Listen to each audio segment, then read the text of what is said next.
Ako ang inyong Lolo Pael at ito ang aking kwento. Ganti ng dating nobya. Clemente, ano itong nababalitaan ko? Sabi-sabi ng mga tao dyan sa labasan nililigawan mo daw yung anak ni Aling Maria na si Susan. Totoo ba? Yun nga po, Lolo, yung gusto ko pong sabihin sa inyo kanina pa eh. Gusto ko po sanang maging nobya si Susan. Nililigawan ko na po siya pero hindi pa niya ako sinasagot eh. Sigurado ka ba dyan sa ginagawa mo, iho? Oo naman po. Napakaganda po kasi niya. Maputi, sexy, maamo ang muka. Nasa kanya na po lahat ng mga katangiang gusto ko sa isang babae. Nako, mali ka naman dyan, iho. Dapat hindi sa panlabas na anyong tinitingnan mo. Ang pinaka-importante sa isang babae na pipiliin mo ay yung may mabait, magalang, may respeto at higit sa lahat mabuting tao at may busilak na puso. Ang lalim naman po nun, Lolo. Pero mukha namang mabait si Susan eh. Saka masarap siyang kakwentuhan kasi madaldal, saka kwela. Napapatawa po niya ako. Masaya ako kapag kasama ko siya. Kung ako sa'yo, kilalanin mo muna yung babaeng nagugustuhan mo. Huwag kang padalos-dalos kasi ayokong magsisi ka. Bakit naman po, Lolo? May alam po ba kayong hindi magandang ugali niya? Pwede ko po bang malaman? Ay nako, iho. Hindi naman pwedeng sa akin manggaling yan. Kasi ayoko namang pag-isipan mo kung naninirang puri kung sakali. Ang sa akin lang naman paalala. Ikaw na ang gumawa ng paraan para malaman mo ang buong katotohanan. Si Clemente ay lumaki sa Maynila kasama ang kanyang mga negosyanteng magulang. Ganun pa man ay taon-taon bumibisita ang lalaki sa kanyang lolo kapag araw ng bakasyon. Naglalagi siya doon kapag gusto niya ng katahimikan at pahinga galing sa magulo at maingay na lungsod. Doon kasi ay napapahinga niya ang kanyang isip na walang inaalalang anuman. Ang mga tanawin ang unang-unang minamahal niya bukod sa kanyang lolo Jose. Ang kanya namang lolo ay namumuhay mag-isa at ang ikinabubuhay ay ang pagmamando sa kanyang malawak na palaisdaan. Isa ang pamilya nila sa may kaya sa baryong yon. Kaya madami ang rumirespeto sa kanila lalo na sa kanyang lolo. Dati na rin itong naging barangay captain. Samantala, nakilala ni Clemente ang dalagang si Susan sa isang sayawan na naganap sa plaza. Nagdiriwang ng pistang baryo sa lugar na yon. Ang mga kabataan tulad nila ay maaring sumali sa sayawan. At doon niya nasilayan ang angking karikitan ni Susan. Nagniningning ang kagandahan ng dalagang yon kumpara sa karamihan. Angat na angat dahil sa maputi at makinis niyang balat. Mukha siyang isang Latina na binagayang pa ng mahaba at itim na itim niyang buhok. Kasabay ng saliw ng musikang may magandang liriko ay ang masayang usapan nila ng babaeng natipuhan. Anong pangalan mo? Panimula ng binata. Hawak nito ang bewang ng dalaga samantalang nakayapos naman sa kanyang balikat ang mga kamay ng babae. Umindak sila ng marahan at ninamnam ang magandang tugtog ng matamis na musika. Ako si Susana. Ang ganda naman ng pangalan mo. Kasing ganda mo. Naku, pulero ka ha. Hindi naman. Totoo naman yung sinasabi ko eh. Salamat. Taga rito ka? Ako kasi taga Maynila. Pero palagi akong nagbabakasyon dito kina Lolo Jose. Apo ka ni Mang Jose, yung dating kapitan? Oo, siya na nga. Taga rito lang ako pero yung bahay namin medyo malayo sa bahay ng lolo mo. Sa kabilang kanto kami. Kasama ko ang nanay ko. Nag-iisang anak ka din ba? Oo. Parehas pala tayo. Nakakatuwa naman. Ano naman ang nakakatuwa doon? Kasi may pagkakaparehas tayo. Malay mo, baka match tayo. Nagpaparinig ka ba? Medyo. Susana, may boyfriend ka na ba? Wala pa. Kung ganun pwede ba akong manligaw? Ligaw agad. Ang bilis mo naman. Baka isang linggong pag-ibig lang yan, ha? Hindi. Seryoso ako. Gusto sana kitang ligawan Bakit? Wala bang magandang babae sa Maynila? Marami. Pero mas gusto kasi kita Kung talagang seryoso ka, pwede naman. Pero dapat sa bahay mo ako ligawan. Sa harap ng nanay ko. Kung ayos lang sa'yo. Wala namang problema. Salamat Ay, siya nga pala. Huwag ka nang papayag na maisayaw ng iba pa ha. Ako lang magsasayaw sa'yo buong magdamag Pwede ba yun? Nagtapos ang sayawang yon na wala nang ibang nakasayaw si Susana kundi ang binata lang. Dahil bawat tugtog ng musika ay nakikipag-unahan ito sa mga lalaki na gustong makasayaw ang magandang dalaga. At doon nagsimula ang unang kwento ng kanilang pagkakakilala. Kinabukasan ng gabi ay tinutuon na nga ni Clemente na dalawin sa bahay nila si Susana. May mga dala siyang mga mamahaling bulaklak at tsokolate bilang pasalubong.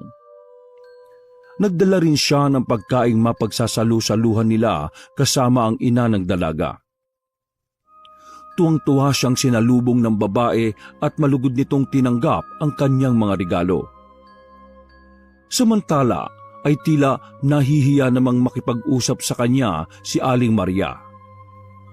Habang kumakain sila ay tahimik lang ito at bahagyang nakayuko at di siya matingnan sa mata. Ayos lang po ba na ligawan ko po ang anak ninyo? Ano kasi, iho? Naku, mayayain yan si Nanay Clemente. Siyempre papayag siya. Alam niya na mabuti ang hangarin mo sa akin Di ba, Nay? Oo. Tama nga siya, iho. Salamat po. Hayaan po ninyo. Ipinapangako ko na di ko po sasaktan ang anak ninyo. Mamahalin ko po siya ng higit pa sa sapat kung bibigyan niya po ako ng pagkakataon.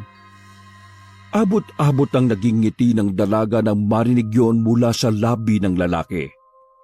Pilit niyang ikinukubli ang kilig na nararamdaman. Dahil ang totoo ay ayaw lang niyang ipahalata na meron siyang gusto sa lalaki. Naging maayos naman ang kinalabasan ng unang araw ng kanyang panliligaw. Walang pagsidla ng saya na nararamdaman ng lalaki dahil ramdam niya na malakas ang kumpiyansa niyang mapapasa kanya ang iniibig na babae. Ngunit nang malaman ito ng kanyang lolo Jose, ay nalungkot siya sa naging reaksyon na matanda. Tila ipinahiwatig nito ang pagkadisgusto sa babae sa hindi niya malaman na dahilan. At yun ang gusto niyang alamin. Ang ikalawang araw ng kanyang pagdalaw ay hindi niya sinabi kay Susana. Inihinto niya ang kanyang kotse sa di kalayuan at naglakad na lamang papunta sa bahay ng babae. Nasa tarangkahan pa lang ang binata ay naririnig na niya ang malalakas na boses ng mga taong nasa loob ng bahay. Dahan-dahan siyang lumapit. Nagkubli siya sa gilid ng bahay at nakinig ng di sinasadya sa naging usapan ni Susana at ng kanyang ina. Ano ka ba naman, Susana? Hindi ka pa ba nakapagsaing? Abay tanghali na. Bakit ka magagalit sa akin? Ano ba ako katulong mo? Hindi naman siya kinakatulong ka dito sa bahay. Ang sa akin lang naman maanong tumulong ka naman sa mga gawain dito. Ang tamad-tamad mo. Ano pa naman yan, Nay? Kaya aga-aga naninermon kayo. Ang totoo niyan kagigising ko lang, kaya di pa ako nakakapagsaing. Hindi ka pa nakapagsaing, pero ako nakapaglaban na ng sandamakmak na maruruming damit mo. Dapat pala ikaw na lang ang naglaban nito sa ilog, at ako na lamang ang naiwan dito sa bahay para maghandaan ng pagkain. Ano? Ako paglalabahin nyo? Abanay naman. Alam niyo naman na hindi yan pwede kasi masisira ang kamay ko. Gusto mo bang gumaspang ito? Masisira ang magaganda kong kuko. Ay nako, ang arte mo. Akala mo naman ikinaganda mo yung kaartehan mo. Ay nay, huwag ka magsasalita ng ganyan ha. Hindi mo ba alam na yung maliligaw ko ngayon si Clemente ay apo ni Mang Jose? Alam ko. Ano ngayon? Kailangan po kasi maging maganda ako palagi. Hindi pwede yung ganito. Nai-stress ako sa mga pinagsasabi nyo eh. Kayo din, pag pumangit ako, baka mag-back out yun sa panliligaw sa akin. Magba-back out yun pag nalamang tamad ka. Hindi naman siguro kasi tsaka naman na hindi niya ako gagawing alila kung sakali mang siya ang makatuluyan ko. Ay nakabahala ka nga. O siya, pumunta ka na lang sa tindahan at ikuha mo ako ng isang sardinas. Ha? Sardinas na naman? Kung nagtatrabaho ka ba naman kasi, di sana natutulungan mo ako sa mga gastusin dito sa bahay. Alam mo namang ako lang ang nagtataguyod sa ating dalawa kaso mas pinipili mong magmukmok dito sa bahay at magantay ng grasya. Ay naku, huwag ka mag-alala, Nay. Darating ang panahon at may aahon din kita sa hirap. Huwag ka na nga muna magsalita ng tapos. Ang gawin mo ngayon ay iahon na lang muna ako sa gutom. Sige na, bumili ka na ng sardinas. Umalis ang babae. Naiwang tulala ang binata. Di niya akalain ang kinagigiliwang dalaga ay may ugali palang di maganda. Palasagot ito sa magulang at mataas ang tono kapag nagsasalita. Malayong malayo sa nakausap niya at nakilala niyang masayahing babae. Pero kahit ganoon ang kanyang narinig, ay mas nanaig ang pagmamahal niya kay Susana. Sabi sa isip ay totoo naman ang sinabi nito na kapag siya ang nakatuluyan nito ay hindi ito magiging alila, kundi magiging reyna sa palasyong bubuuin niya para sa babae. Marahan siyang naglakad at umuwi ng tahimik. Nagpatuloy ang kanilang pagliligawan at pag-uusap sa telepono habang hindi pa muling nakakabalik ang lalaki sa bahay ni na Susana. Hanggang sa isang araw ay mismong si Susana na ang nag-aya para sa isang date. Hindi niya sinabi sa telepono na meron na itong balak na sagutin ng lalaki. At tulad ng nakaraan, mas napaaga ang dating ni Clemente sa bahay ni na Susana. Nasa labas pa lamang siya ay naririnig na naman niya ang malakas na boses ng dalaga na nakikipagtalo sa ina. Dahan-dahan itong lumapit sa may bintana at sinilip kung ano ang nangyayari sa loob. Hindi ba't sinabi ko sa inyo na plansahin niyo yung damit ko, inay? Bakit naman hanggang ngayon lukot-lukot pa din to? Nakalimutan ko nga, anak. Saka madami pa kasi akong ginagawa dito sa bahay. Hindi ko na maasikaso yan. Pero ngayon yung date namin ni Clemente. Biglang nawala ng kuryente. Halos mamilog ang mga mata ng dalaga dahil sa pagkamatay ng linya. Anak ng... Ayan na nga ba sinasabi ko brownout na. Paano to? Anong gagawin natin dito? Paano to mapaplansya? Kasi naman, dapat kanina'y ginawa mo na. Nakikita mo naman na hindi na ako magkanda o gaga sa paglilinis at pagsasaayos sa mga ilalako kong paninda Ganon? Ako ba ang sisisihin mo? Ay nako, sinasabi ko sa inyo. Pag ako napangasawa ko si Clemente, ay nako. Ano? Tatalikuran mo na ako kasi yayaman ka na. Talagang yayaman na ako. Pero kung di mo magagawa ng paraan tong damit kong isusot, sigurado ko sa inyo, Nay, mangyayari ang kinatatakutan nyo na yan. Talaga namang napakasama ng pag-uugali mong bata ka. Wala pa man akala mo na kung sino ka. Hindi mawawala sa akin si Clemente, Nay. Dahil ngayong araw ay sasagutin ko na siya. At kung mag-aaya na kagad siya sa akin ng kasal, tatanggapin ko yung kaagad. Ay naka, kawawang lalaki. Anong kawawa? Ang swerte kaya niya sa akin. Magandang lahi ang may bibigay ko sa kanya. Magandang lahi nga pero pangit naman ang buhay. Maganda ka nga pero masama naman ang ugali mo. Ay nako, masama na kung masama. Wala akong pakialam. O ayan, gawa mo ng paraan yan. Kitang-kita ng binata na ibinato ni Susan ang kanyang bestida, diretso itong tumama sa mukha ng ginang. Nasaktan si Clemente sa ikinikilos na iyon ng minamahal na babae. Napagtanto na niya ang sinasabi ng kanyang lolo. Hindi si Susana ang klase ng babaeng pwedeng pakasalan at maging asawa. Unti-unti ay nilisan niya ang pok na iyon at agad na nagpaalam sa kanyang lolo na babalik na ito ng Maynila. Bakit naging bigla naman yung pag-uwi mo? May nangyari ba? Napansin ng matanda ang nakalukot na mukha ng apo at ang laglag nitong balikat.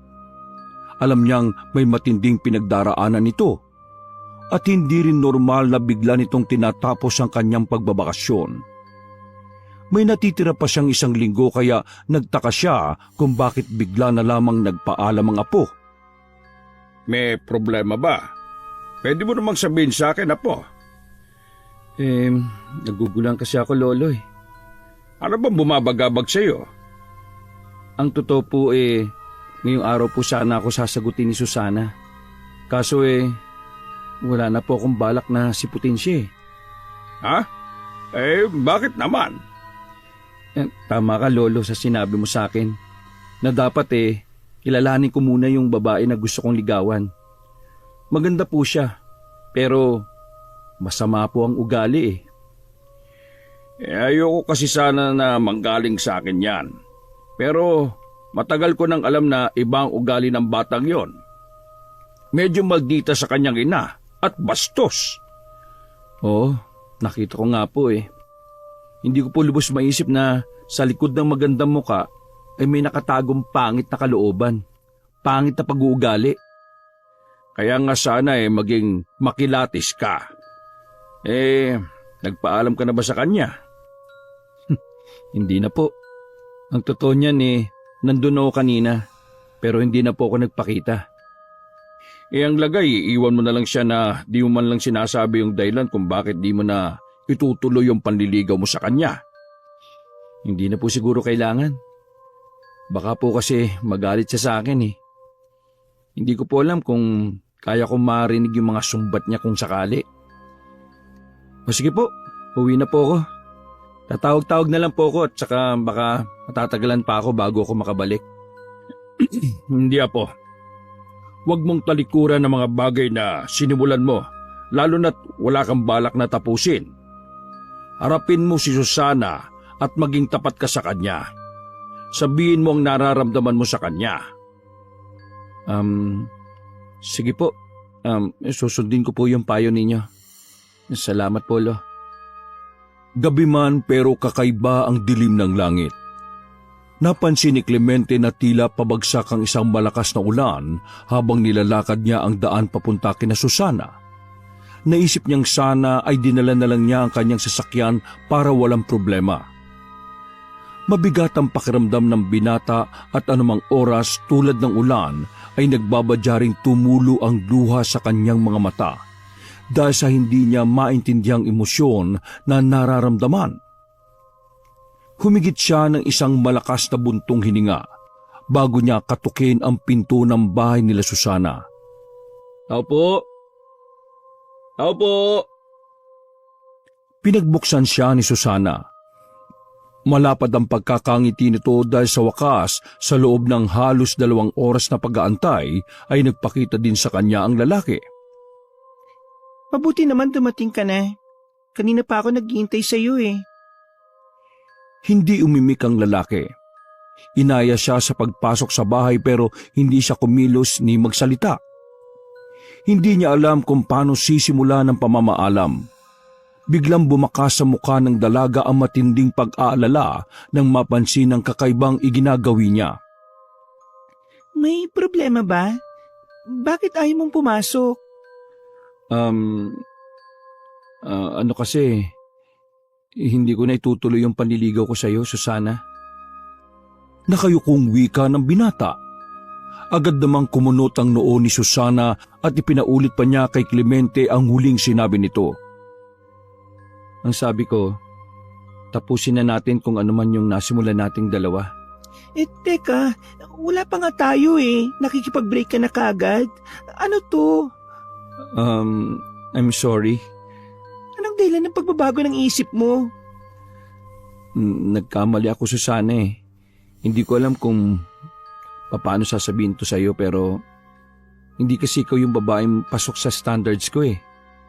Ang hanap ko kasi yung pwede nang makasama panghabang buhay. At paano mo naisip na hindi ako pasok? Anong mali sa akin? Walang mali sa'yo. Ako yung may mali, Susana. Kaya sana patawarin mo ko. Hindi sumagot pa ang dalaga. Pakiramdam niya ay labis siyang napahiya sa ginawa ng lalaking nakatakda na niyang sagutin pero umatras na. Agad niyang isinara pabalibag ang pinto. Hindi na nakipag-ayos pa si Clemente. Lalo't alam niya na natural lang na gano'n ang magiging reaksyon ng dalaga sa kanyang ginawa.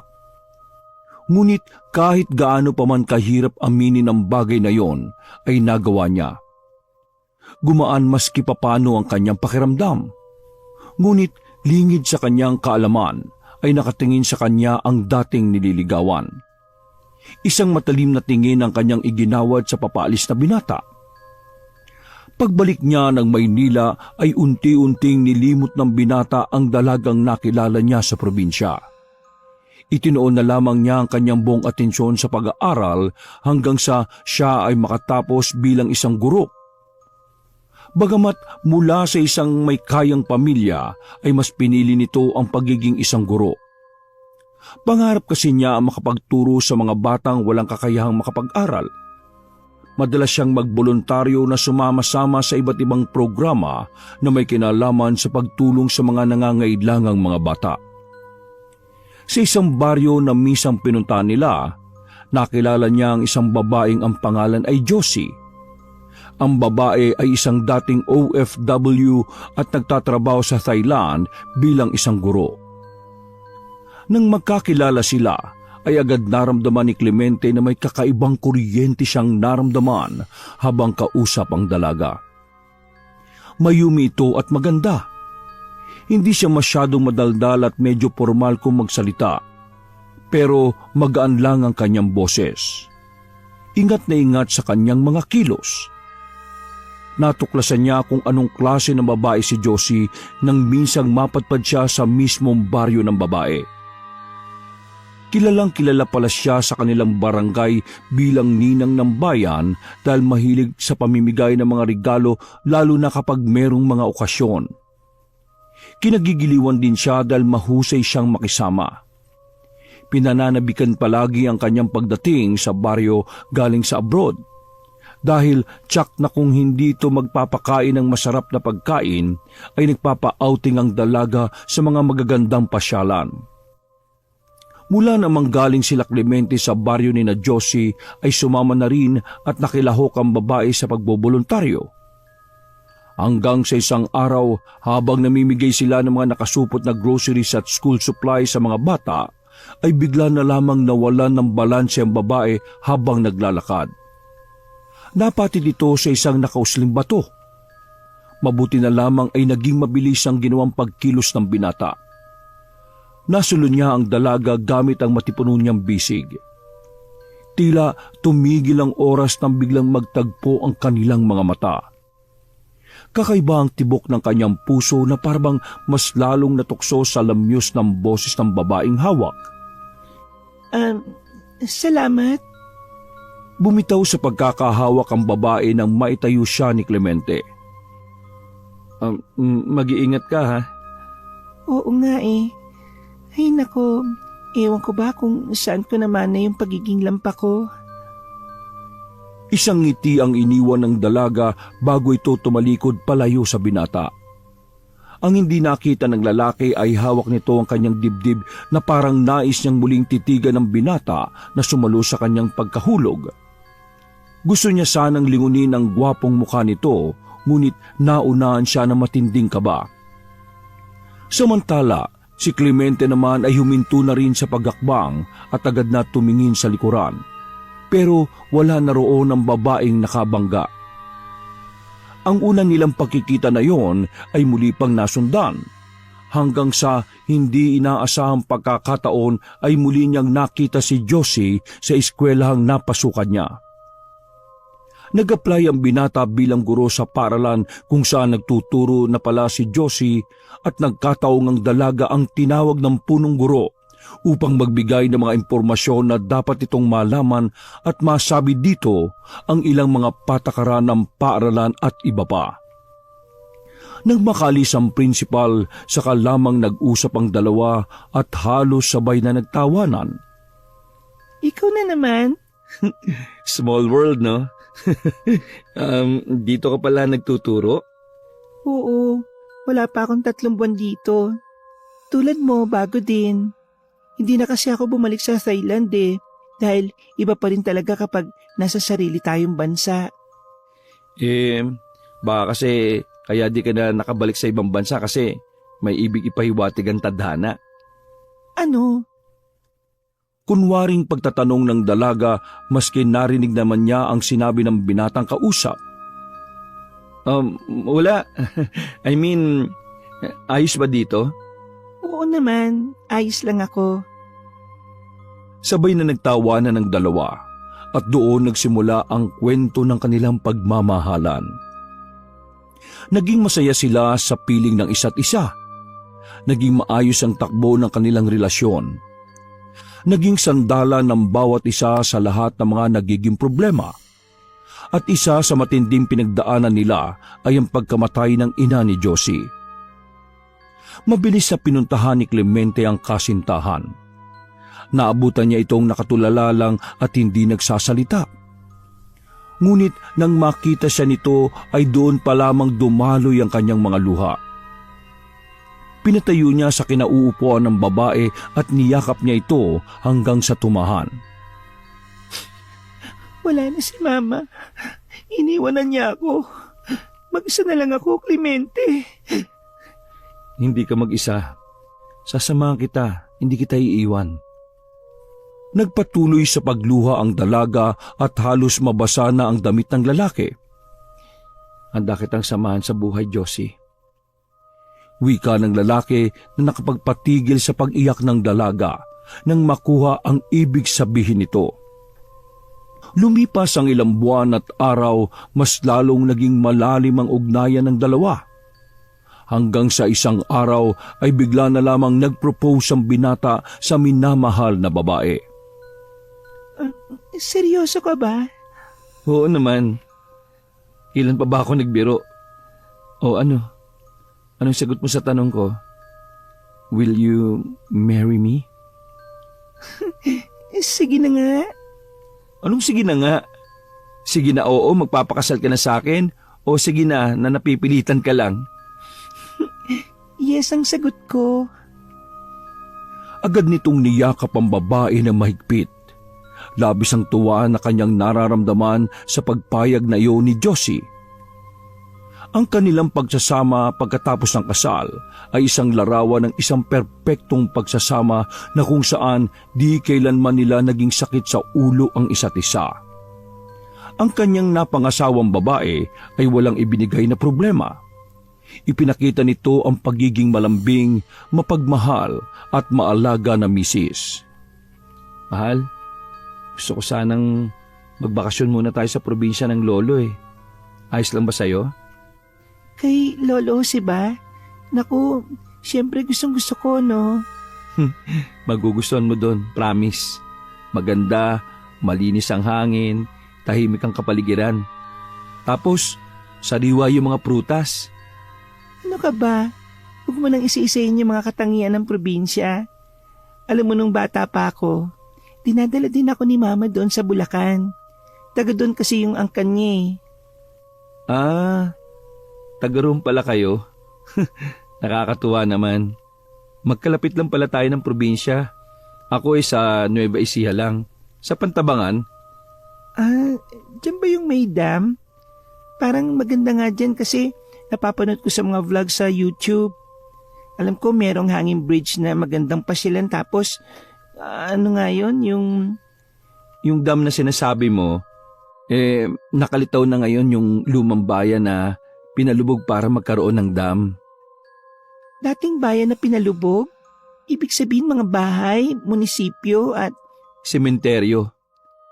Lahat yun kita na kapag bumaba ang level ng tubig. Hindi ka ba natatakot doon? Hindi. Bakit mo naman inisip na nakakatakot ang bayan namin? Ewan ko ba? Parang kinabahan ako bigla eh. Hindi ka ba yan nadulot ng takot? Kabayan kasi bigla kang na-excite. Siguro nga. Oo, tama ka. O siya, kailan tayo pupunta? Sa isang araw. Pwede na ba? Kahit anong araw pa yan, no? Oo naman, pwede. Makalipas ang 2 araw ay bumiyahe na ang bagong mag-asawa pauwi ng probinsya. Sabik na sabik silang sinalubong ng kanyang lolo Jose. Sumalubong din ang ilang mga tauhan ng matanda at tila nakiusyoso sa kung ano ang itsura na naging asawa ni Clemente. Hindi kasi lingid sa kanila na niligawan nito dati ang dalagang si Susana. May mga nagbulungan at sinabing mas maganda ang dati nitong niligawan kaysa sa kanyang asawa. Ngunit nang binati sila at inasikaso ni Josie maski pagod sa biyahe, ay napagtanto ng mga ito na merong mabuting puso ang babae. Agad din nilang nasabi na tunay ngang masigit na maganda si Josie kung ikukumpara kay Susana. Mabuti naman at nadalaw kayo dito sa amin, mga anak. Halika kayo sa loob. Salamat po, Lolo.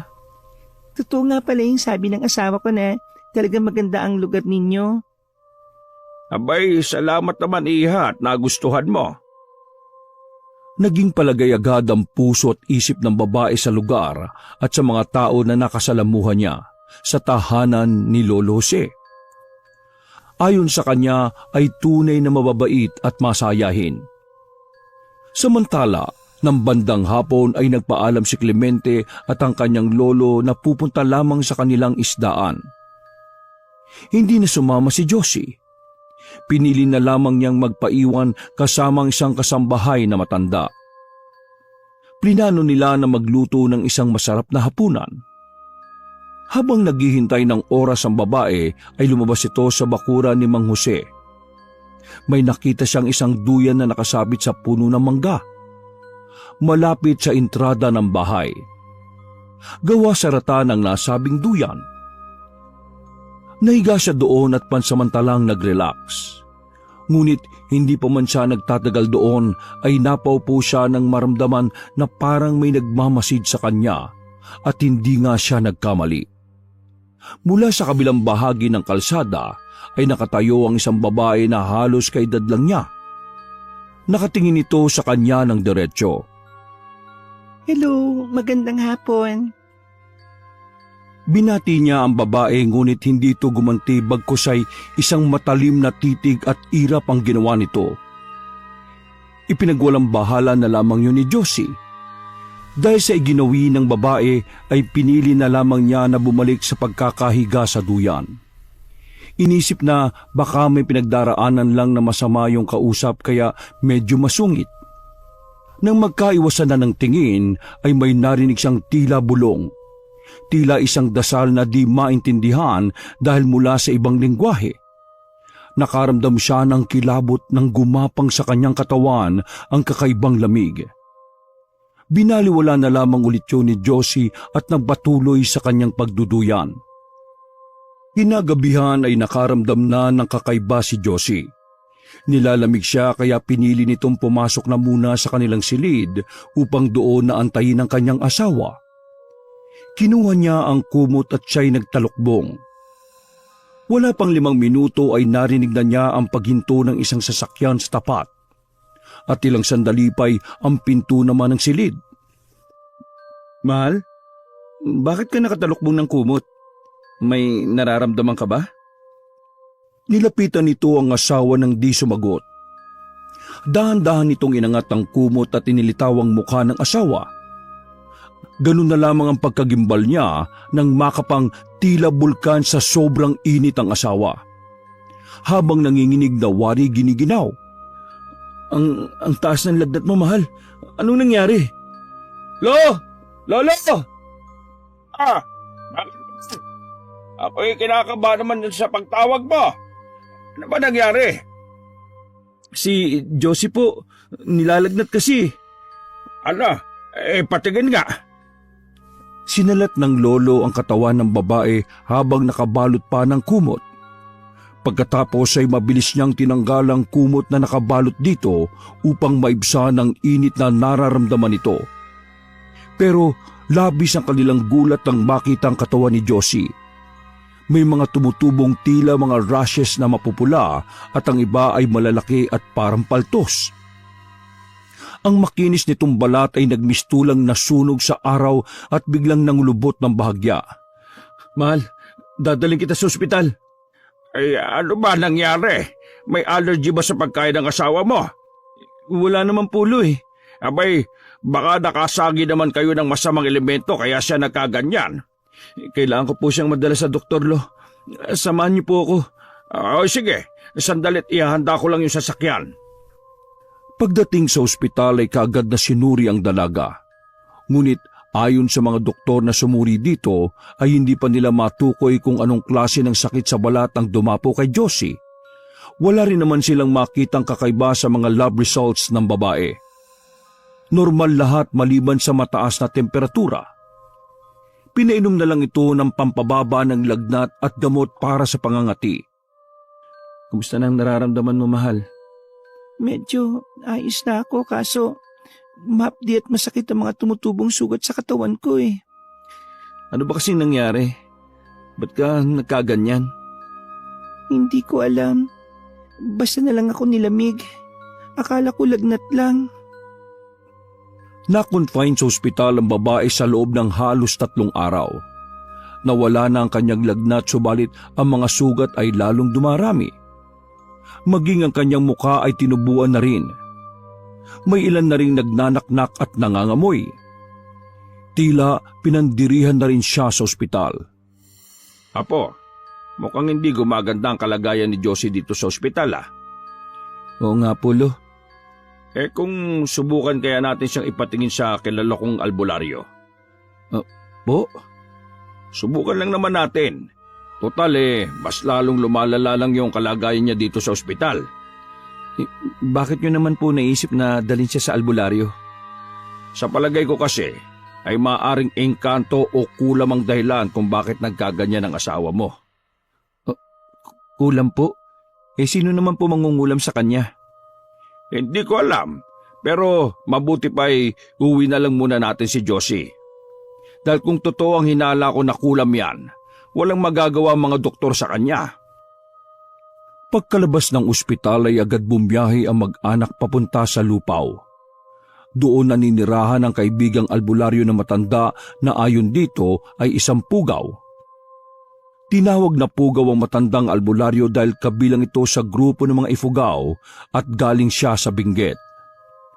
Nakapag-asawa ng taga Nueva Ecija kaya doon na sila nanirahan sa bayan ng Lupaw.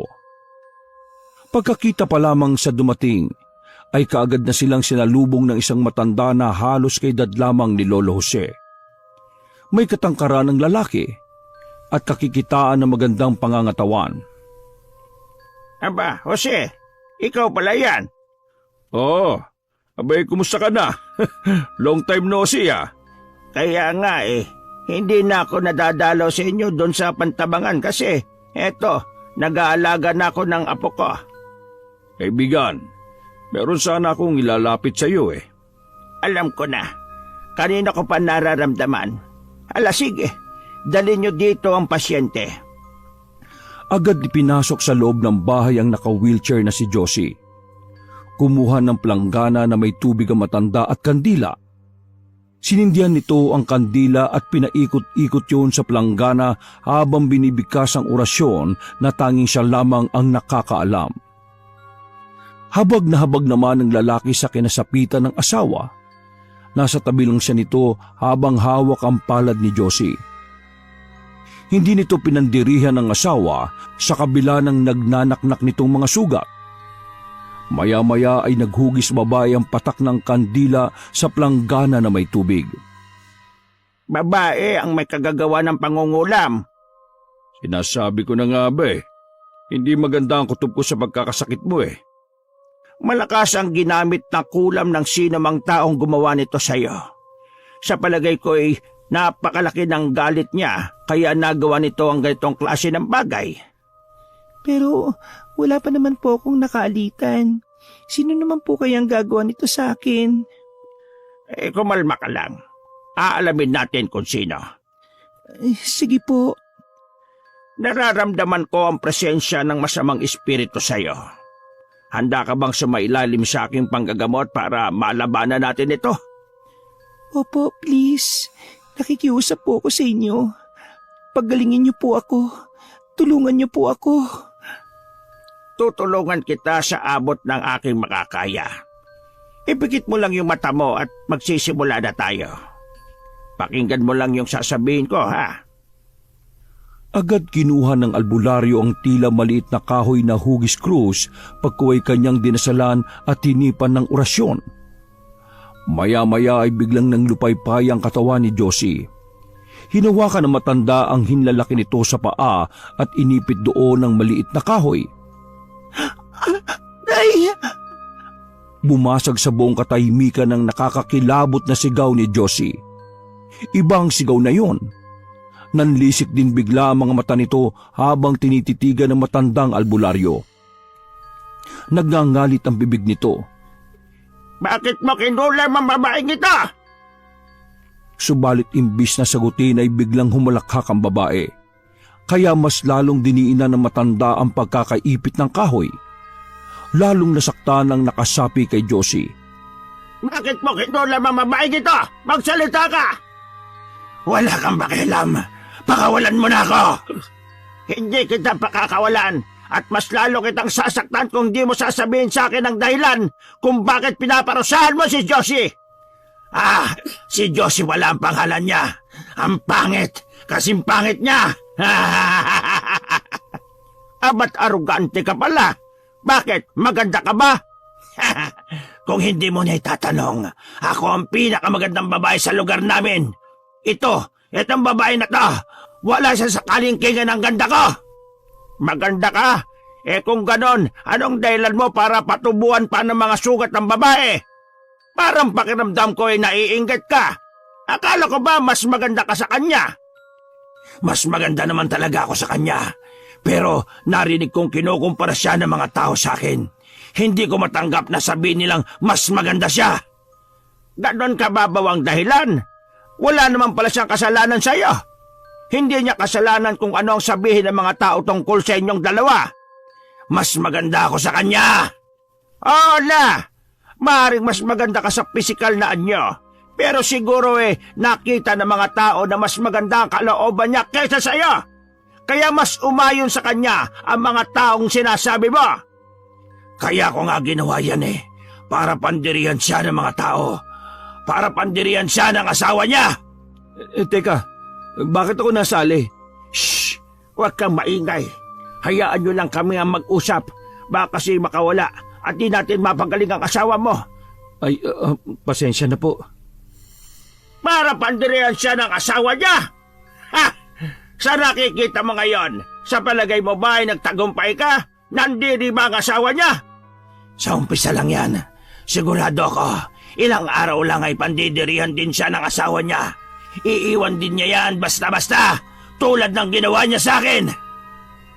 Namilog ang mga mata ni Clemente nang marinig ang sinabing yon ng babae. Gusto na rin sana niyang kastiguhin ang sumanib na mangkukulam sa kanyang asawa, subalit mas pinili niyang magtimpi sa abot ng kanyang makakaya upang hindi siya maging sagabal sa panggagamot ng albularyo. Pakiramdam niya ay unti-unti nang lumilinaw sa kanya kung sino ang may kagagawa ng pangungulam. Pakawalan mo na ako! Hayaan mo na ako sa gusto kong gawin! Hindi! Hindi pwedeng manaig ang kasamaan laban sa kabutihan! Hangal na matanda! Hindi mo ako kaya at mas lalong di mo kakayaning mapagaling ang babaeng ito sa ibinigay ko sa kanyang sumpa gamit ang palipad hangin. Mabisang orasyong iginawad ko sa kanya! Ganon ba kahina ang tingin mo sa akin? Wala kang binatbat sa akin. Kaya kung gusto mo na magkasundo tayo, hayaan mo na ako sa ginagawa kong ito sa babae. Dahil aalisin ko rin naman ito kapag iniwan na siya ni Clemente. Yun lang ba ang gusto mong kapalit? Ang iwan siya ng asawa niya kapalit ng kagalingan ng babaeng ito? Yun lang. Pero, bakit? Chismoso kang albularyo ka. Pati ba naman yan gusto mo pang alamin? Buwisit ka! Ha! Gusto ko lang malaman ng bawat detalye. Paano ako makikipagkasundo sa iyo kung wala akong alam? Ano ba ang dahilan? Bakit ka nagkaganyan? Ayoko siyang makitang masaya. Kasi hanggang ngayon ay miserable pa rin ako. Hindi ko pa rin nababawi yung sarili ko mula nang iwan niya ako. Walang hiya yung lalaking yan. Matapos niya akong ligawan at paasahin, sa kanya ko iiwan sa ere kung kailan minahal ko na siya. Bakit? Hanggang ngayon ba'y hindi mo pa rin siya nakakalimutan? Dahil mahal ko pa siya hanggang ngayon. Pero bakit iba yung pinarusahan mo? Hindi naman kasalanan ng babaeng itong naging kasalanan ng asawa niya sa iyo. Naisip mo ba yon? Ibang tao ang sinasaktan mo. Hindi ka ba nakukonsensya? Naglolokohan ba tayo, tanda? Alam kong alam mo na ang mga tulad kong alagad ni Satanas ay walang konsensya. Kaya manahimik ka. Pakawalan mo na ako. Umihip sa hangin ng albularyo matapos itong muling umusal ng orasyon. Gumuhit siya sa hangin ng krus at muling hinipan ng kanyang hintuturo. Inilapit nito sa leeg ni Josie ang daliring yon at bagyang idiniin. Sigaw ng sigaw si Josie na animoy isang hayop na ginigilitan ng leeg. Ano ang pangalan mo?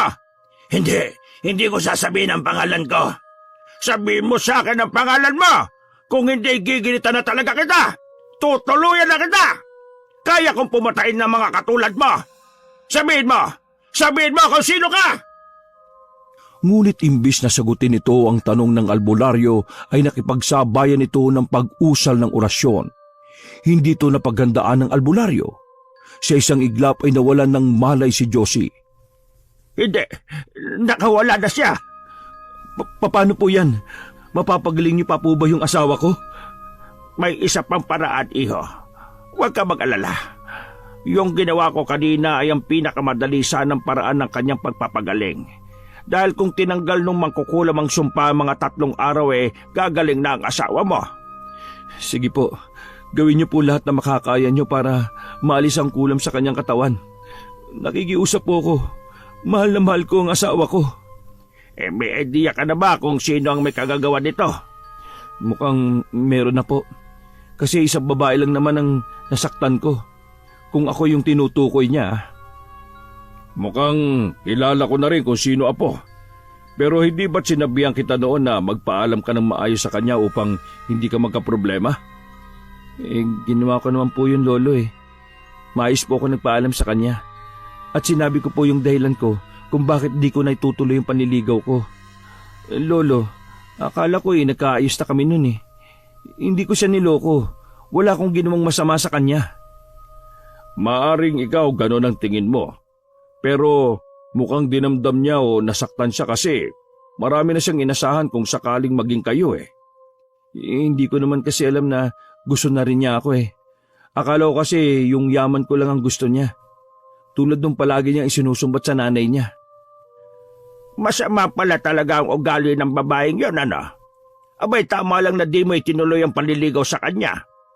Mahirap ang magkaroon ng asawang mangkukulam dahil ikaw ang una niyang pagpapraktisan kung sakali. Marami akong alam na kwentong ganon. Kung hindi asawa, ay anak ang unang kukulamin. Malakas kapag napatay niya nang di sinasadya ang kanyang unang biktima. Pero paano kaya siya naging mangkukulam?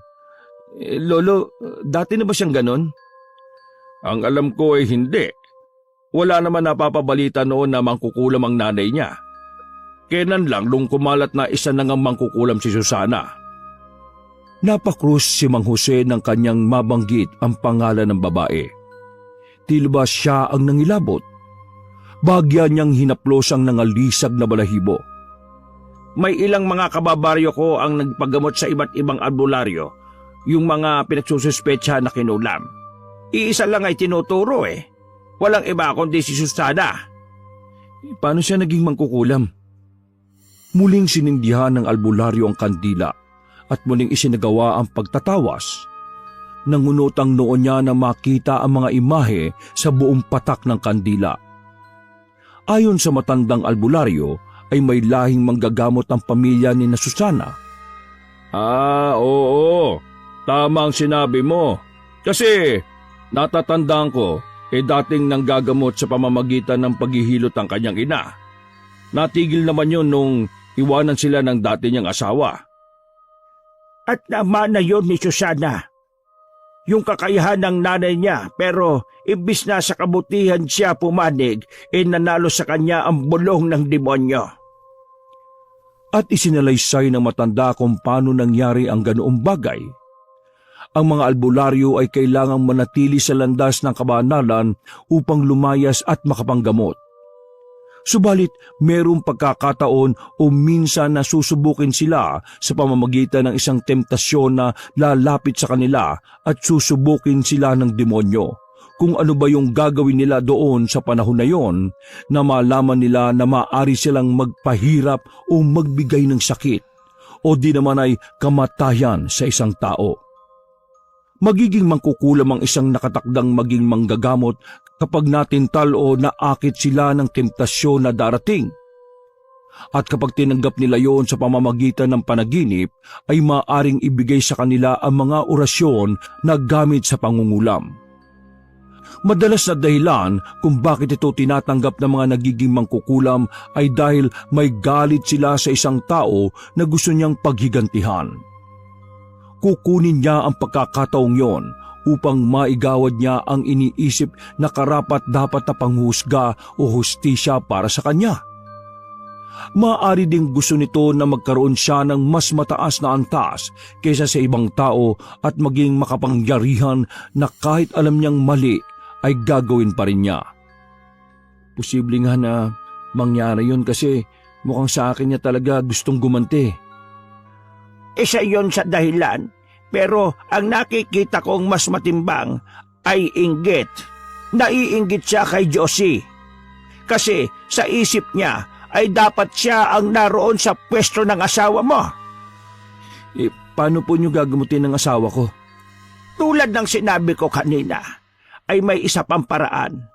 Pero mas matagal at asahan yung may iba pang mga pagsumpong dahil alam natin na hindi ito basta-basta bibitiwan ni Susana. Pinaghintay sila sandali na matanda. May mga kinuha ito sa likod ng kanyang bakuran. Maya-maya ay nakita nilang bitbit nito ang ilang piraso ng mga dahong may iisang katangian. Makakating dahon. May isang botelya din ito na iniabot kay Clemente na naglalaman ng ilang piraso ng higad. Mamayang gabi, ay pakuluan niyo ang lahat ng sangkap na ito at saktong 12:00 ng gabi. Ihalo mo ito sa isang batsyang tubig at magbabad siya ng halos 15 minutos. Kailangan niyong nakaupo siya sa batya, ha? Tapos, basahin niya yung katawan niya. Gumamit siya ng tabo para magawa yon. Pero lahat ng ito ay makakating hayop at halaman. Hindi ba delikado ito lalo na sa kanyang balat? Hindi. Walang magiging epekto yan sa katawan ng asawa mo dahil ang aanin ng kate ay ang mangkukulam. Gamot ang mga ibinigay ko. 2 o 3 araw tsak kong hihilom na ang mga sugat niya. Pero asahan nyo na mag-iiwan pansamantala ng mga peklat na mga maghihilom na sugat. Pero mawawala din yon 1 o 2 buwan. Medyo matagal nga. Pero ang importante gumaling yung mga sugat na nagnanaknak. Gagaling na ang asawa mo, huwag ka mag-alala.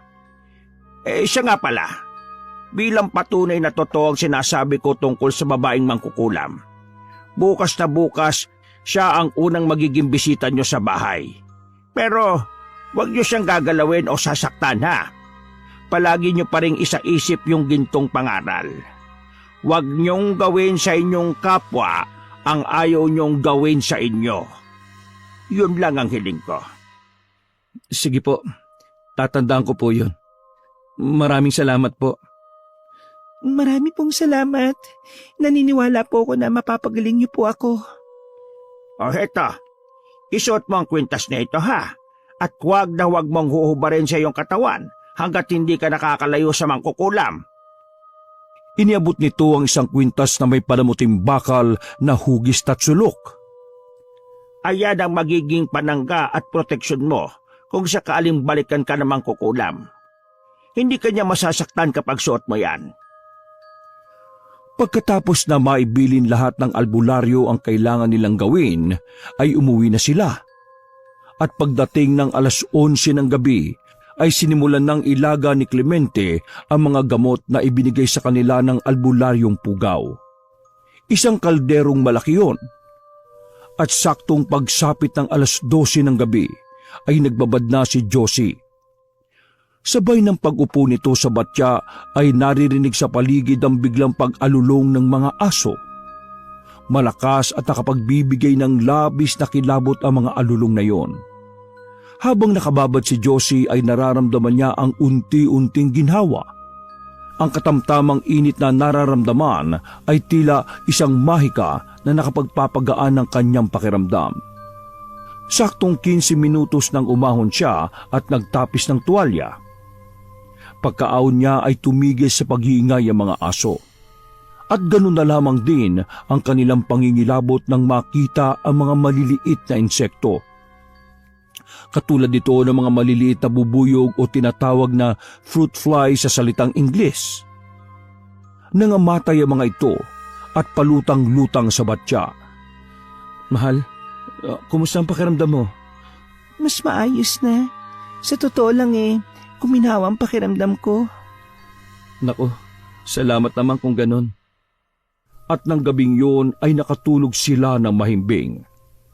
Kinaumagahan, sa unang pagbukas pa lamang ng kanilang pinto ay nabungaran na kagad ni Clemente na nasa tapat ng pinto si Susana. Anong ginagawa mo dito? Nandito ka pala, Clemente. Ano kasi, May kailangan ka ba? wala. Nabalitaan ko lang kasi na dumating ka. Gusto ko lang na makita ka. Mahal, sino yung kausap mo? Sige, aalis na ako ha. Walang lingon-likod na umalis ang dalaga, ni hindi na nito hinintay ang sagot sa kanya ni Clemente. Totoo nga yung sinasabi ng albularyo. Siya ang nangunam sa akin. Kasalanan ko to, mahal eh. Kaya niya yung ginawa dahil matindi ang galit niya sa akin. Huwag mong sisihin ang sarili mo. Hayaan mo na. Importante ay papagaling na naman ako. Tingnan mo yung mukha ko, natutuyo na yung mga maliliit na sugat. Mukha yung malalalim na lang ang kailangan maghintay ng ilang araw pa bago matuyo. Kakaiba ka talaga. Mabait ka talagang tunay, mahal. Bilib ako dahil nagagawa mo pa rin magpakahinahon maski nakita mo na ng harap-harapan yung may kagagawan yan. Baka kung iba yan, naku, sinabunutan na yun. Sabi nga 'di ba, huwag mong gawin sa iba ang ayaw mong gawin sa iyo. Yan sana nga yung matutunan ni Susana eh. Pagkalipas ng 2 araw ay nagpasya na ang mag-asawa na umuwi na ng Maynila. Samantala, si Susana naman ay di mapakali sa kanilang bahay. Labis siyang nakakaramdam na matinding inis dahil nakita niyang pauwi na ng Maynila si Clemente. Nagulat siya nang makita si Josie na bagamat may ilang bakas ng sugat sa katawan at mukha nito ay halatang pagaling na ang mga yon. Magaling din pala yung albularyo na yun ha. At napagaling niya ang sumpang ibinigay ko sa babaeng yon. Natigilan siya sa pagsasalita nang bigla siyang may naramdamang kakaiba. Bigla na lamang nangati ang kanyang katawan, yung tipong parang ang daming lamok na kumakagat. Nagulat na lang siya nang makitang may tumutubong mga pula at parang may paltos sa kanyang balat. Mga paltos na sa pagdaan ng mga araw ay bigla na lang niyang napansin na nagkakaroon na ng nana. Hanggang sa ang mga paltos ay naging sugat. Mga sugat na katulad ng mga tumubo sa katawan ni Josie. Nung una ay hindi nabahala ang dalaga dahil iniisip na maaaring gumaling din yon ng kusa. Ngunit lumala yon at doon na niya hiningi ang tulong ng ina. Sinasabi ko sa iyo, Susana, magbalik loob ka na sa Diyos at itigil mo na ang mga gawaing demonyo. Hindi malayo na babalik sa iyo lahat ng mga masasamang ginawa mo.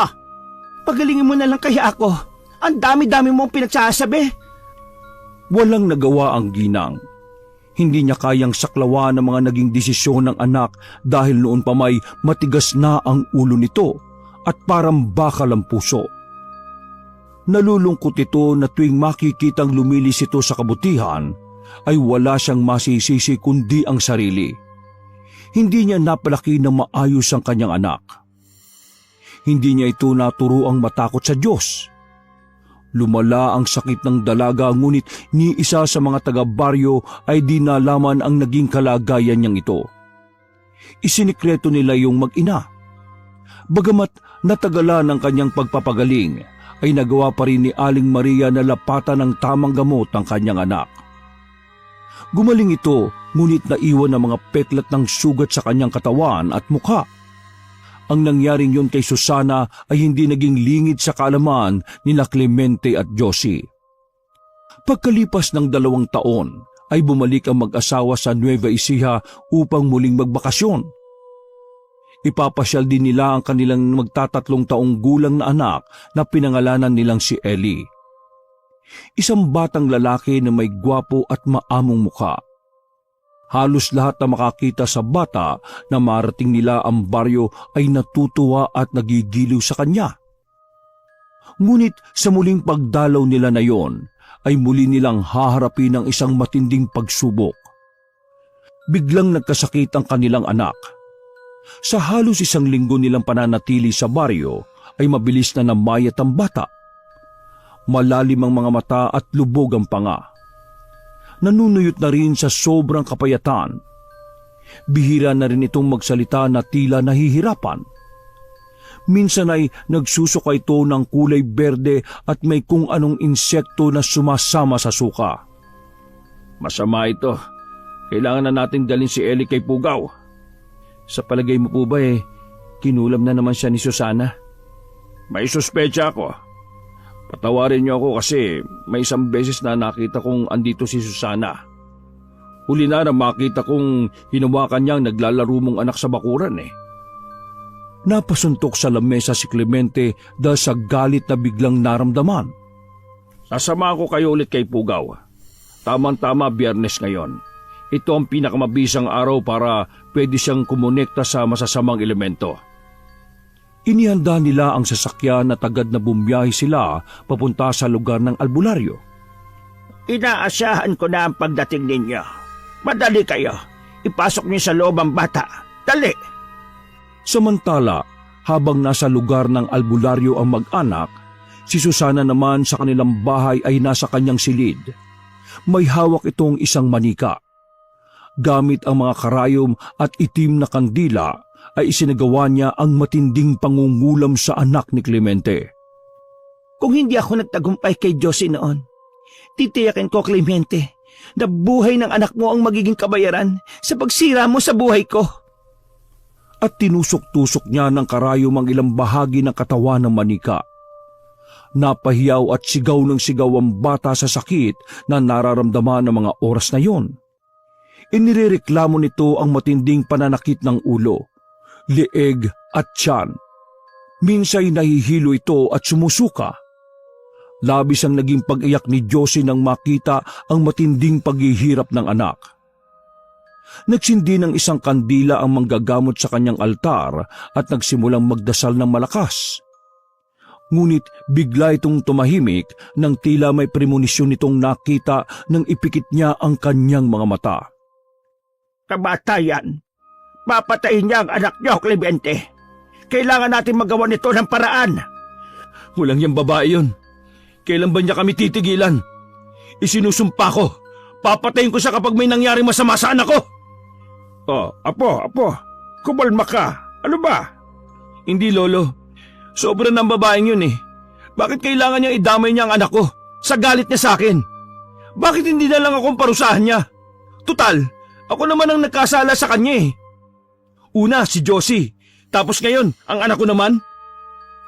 At sinabi ng albularyo na wala na talaga sa matinong pag-iisip ang isang taong sarado na ang utak dahil sa inggit. Mag-ingat ka. Alam mo bang nakikita ko na hindi siya titigil hanggat hindi ka nasisira? Ganun na lang ba talaga kalaki ang galit niya sa akin? Para pati anak ko ay hingi niyang kabayaran? Subukan niya! Hindi ako magdadalawang isip na patayin siya! Walang mangyayari kung galit natin ang paiiralin natin siya ngayon. Kailangan kong mag-isip ng paraan para mapagaling ang anak mo. Itong sumpang ibinigay sa kanya, kamatayan lang ang magiging lunas. Anong ibig niyo sabihin? Kailangang may mamatay para mailigtas siya. Ako! Handa akong mamatay para sa anak ko! Ako na lang! Nakikiusap ako sa inyo! Hindi mo kailangang isakripisyo ang buhay mo, iho. May ipapagawa ako sa iyo pero kailangan magawa mo sa loob ng 1 araw. Dahil kung hindi, ay mamamatay ang anak mo.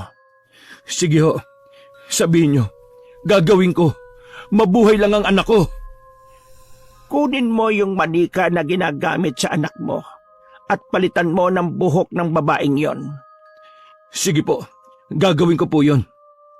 Hayaan mong siya ang kumitil sa sarili niyang buhay bilang kabayaran sa kanyang mga nagawang kasalanan.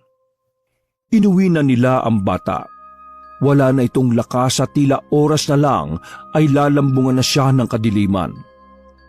Hindi naman mawala-wala ang mga luha sa mata ni Jose. Siya ang masigit na nasasaktan sa sinapit ng anak. At mas lalo pa yung namalisbi sa mga luha nang biglang nasabi ng anak ang salitang, "Babay, Mama."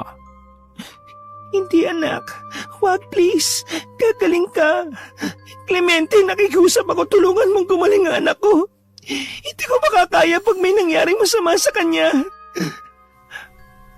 Hating gabi pa lamang ay nagsimula ng magmanman si Clemente sa bahay nila Susana. Nang matiyak na tahimik na ang lahat, ay dahan-dahan itong lumapit sa bahay ng dating nililigawan. Nakiramdam siya sa mga taong nasa loob ng tahanan. Hindi niya magawa ang kanyang balak dahil pakiramdam ni Clemente ay tila walang balak na matulog ang mga tao na nasa loob. Samantala ay naagaw ang kanyang pansin ng tila may humihikbi sa loob. Pinakinggan niya itong mabuti hanggang sa makilala niya ang nagmamay-ari noon. Alam niyang hindi yun si Susana. Umiiyak ang nanay ng babae sa hindi niya malamang dahilan. Lumapit siya sa silid na alam niyang pagmamay-ari ng babae. Dahil gawa sa sawali ang bahay na yon at medyo luma na, ay naganap siya ng kahit na munting butas upang masilip niya ang loob ng silid.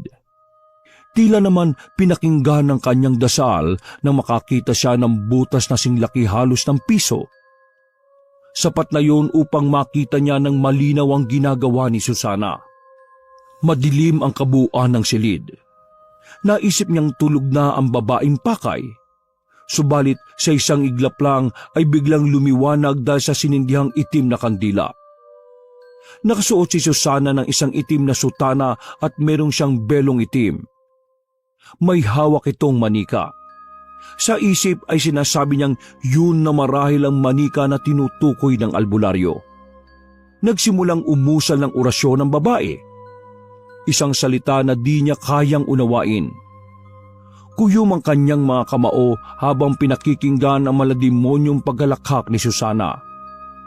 Gusto niyang sugurin ng babae.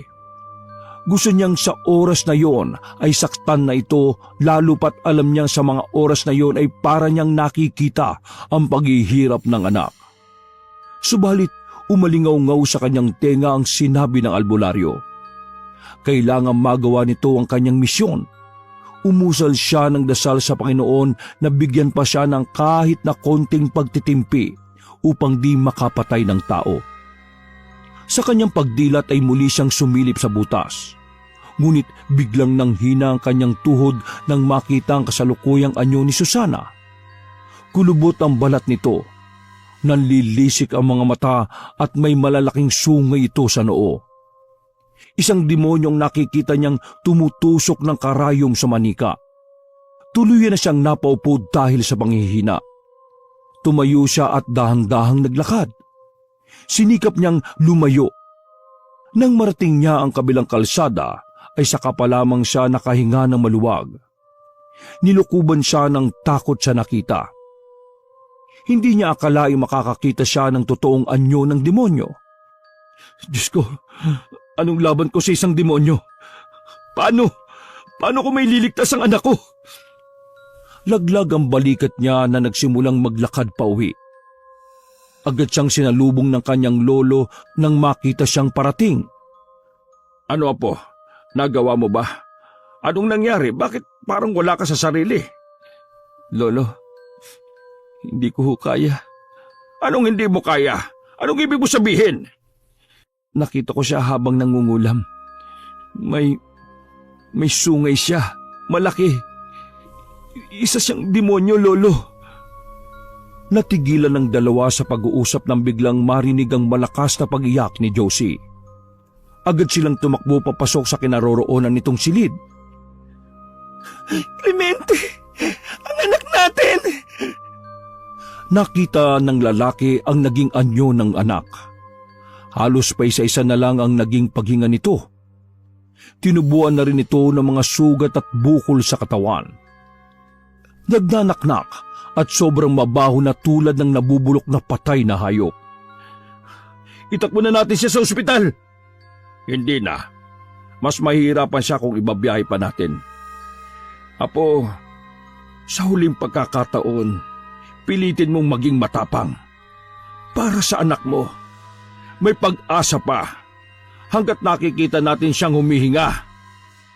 Sa narinig niya sa kanyang lolo ay tila muling umusbong ang katapangan sa kanyang isip at puso. Sige anak, ipaglalabang kita. Haharapin ko maski demonyo para mabawi ang buhay mo. At muli na siyang naglakad pabalik sa bahay nila Susana. Pagsapit ng madaling araw ay nakita niyang umalis sa mag-ina. Hindi niya alam kung saan patungo ang mga ito. Nang bagyang nakalayo ang dalawa ay pumasok siya sa pinto sa kusina. Nagpasalamat ang lalaki dahil mukhang pinagbigyan siya ng pagkakataon dahil mukhang nakalimutan na mag-ina na isara ang nasabing pinto. Pumasok siya sa silid ni Susana. Agad niyang nakita ang manika na nakasabit sa dingding malapit sa higaan ng dalaga. Kukunin na sana niya yon subalit sa di inaasahang pagkakataon ay bumalik ang mag-ina. Narinig niyang bumukas ang pinto. Ikinubli niya ang katawan sa ilalim ng katre ni Susana. Naging mabilis ang pagtibok ng kanyang puso nang bumukas at iniluwa ng silid na yon ang babaeng ayaw na ayaw niyang makita ng oras na yon. Kasunod noon ang kanyang ina. Ano ka ba naman, Susana? Ilang beses ko na bang sinasabi sa iyo na tigilan mo na si Clemente? Bakit pati naman yung inosenteng batay idinamay mo? Wala ka na ba talagang awa? Awa? Bakit? Siya ba naawa nung pinagmukha niya akong tanga noon? Saka ba't kayo nagmamalasakit sa kanya? Ako ang anak mo. Ako dapat ang kampihan mo. Kakampihan ko ang mali. Hindi, Susana. Kailanman ay hindi ko sasang-ayunan ang mga masasamang gawain mo. Talikdan mo na ang pangkukulam. Nakikiusap ako sa iyo, Susana. Huli na para sa pagbabago. Marami na ako nasaktan at may mga napatay na rin. Ang kaluluwa ko na'y nakasangla na sa impyerno. Kasalanan ko ito. Kasalanan ko. Hindi kita nagabayan ng mabuti. Hindi kita nailapit sa Diyos. Dahil sa matinding pangungulila ko sa iyong ama, nakalimutan ko na may pangangailangan pala ng gabay ko, ng tamang pag-aalaga ko. Sana'y hindi ka nagkaganyan. Ako na lang sana ang parusahan mo, anak. Hindi, inay. Wala akong ibang pagbabayarin ng kasalanan sa akin ni Clemente, kundi ang buong pamilya niya. Hindi ko siya hahayaang maging masaya. Papatayin ko ang anak niya. Anak, makinig ka nga sabi sa akin. Tara, nanay. Tatanghaliin na tayo sa pamamalengke. Kailangan natin makabili ng ating kakanin mamaya. Kasi magdiriwang tayo sa magiging tagumpay ko. Walang nagawa matandang babae sa gusto ng anak. Bagamat tutol ay nagpatianod na lamang ito. Sabay silang lumabas ng bahay. Yun ang magandang pagkakataon na hinihingi ni Clemente. Agad niyang kinuha ang manika at inalis doon ang buhok ng kanyang anak. Buhok na palihim na kinuha ni Susana nang malapitan nito ang bata. Agad siyang naghanap ng suklay sa silid na yon. Kinuha niya ito at inilagay sa manika kung saan niya kinuha ang buhok na tinanggal niya sa suklay ni Susana. Nang magawa niya yon, ay mabilis niyang tinalunto ng kalsada. Nang marating niya ang bahay ng lolo ay nakita niyang sinalubong siya ng umiiyak na asawa. Ano nangyari sa anak ko? Huwag mo sabihin. Ilang saglit na katahimikan ng namayani sa pagitan ng mag-asawa. Nang walang ano-ano'y bigla siyang niyakap ng asawa at ibinulong nito na bumuti na ang kalagayan ng kanilang anak. Ang luhang nakita niya kanina ay luha pala ng kaligayahan. Talaga? Ibig mo sabihin ay nagtagumpay ako? Oo, iniligtas mo ang anak natin, Clemente. Tayo na, tingnan natin siya. Hinihintay ka na ng anak mo. Pagbungad sa pinto ng silid ay nakita niyang nakaupo na sa kama ang anak at sinalubong siya ng isang matamis na ngiti. May hawak itong laruan sa kanyang mga kamay. Mayroon pa rin mga sugat sa kanyang katawan, subalit ang nakikita niyang paglakas ng bata ay isa ng mabuting sinyalis ng kanyang paggaling. Samantala, nakabalik na ang mag-ina. Pagdating pa lang nila galing sa pamamalengke ay agad na nagkulong sa kanyang kwarto si Susana. Nanlilisik ang mga mata nito habang nakatingin sa manika. Kinuha niya yon. Ito na ang araw at eksaktong oras ng aking paniningil sa iyo, Clemente. Sinira mo ang buhay ko. Ipinagkait mo sa akin yung buhay na pinangarap ko. Akala ko'y makakatakas na ako sa kahirapan nang dahil sa iyo. Pero traidor ka. Pinaasa mo lang ako. Isang malakas na katok ang narinig ng dalaga. Pinipigilan siya ng ina sa gusto nitong gawin na tuluyang pagpaslang sa anak ni Clemente. Anak, nakikiusap ako. Tigilan mo na yan. Kung mahal mo ko, ipakinggan mo ako. Mahal kita, Nay. Pero hindi sapat ang pagmamahal na yon para sundin ko ang gusto ninyo. Hayaan niyo ako sa gusto kong gawin. Anak, huwag mong gawin sa iyong kapwa ang ayaw mong gawin sa iyo. Ngunit imbis na pakinggan siya ng anak, ay bigla nitong sinakalang manika at tuluyan itong pinugutan ng ulo. Isang malakas na kalabog ang narinig niya mula sa labas ng pinto ng kanyang silid. Agad niya itong binuksan at ganun na lamang ang kanyang pagkagulantang nang makita ang kanyang ina na naliligo sa sarili nitong dugo. Nakandusay ang katawan ng matanda sa sahig at wala itong ulo. Nakita niyang gumulong yon sa di kalayuan. Ang ulo ng ina. Nakaharap sa direksyon niya habang ang mga mata nito ay dilat na nakatingin sa kanya.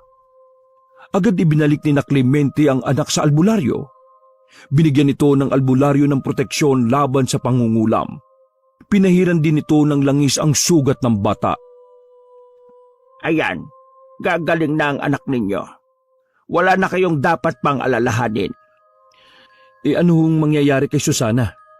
Aanihin na niya ang lahat ng kabayaran sa kanyang mga kasalanan. Ang suklay pala na pinagkuhanan ni Clemente ng buhok ay suklay pala ng ina ni Susana. Kaya sa kanya nangyari ang ginawang pangungulam ni Susana. Hindi pa man nakakabawi sa gulat sa nangyari sa ina, ay napansin niyang muli na tinutubuan siya ulit ng mga sugat at bukol sa katawan.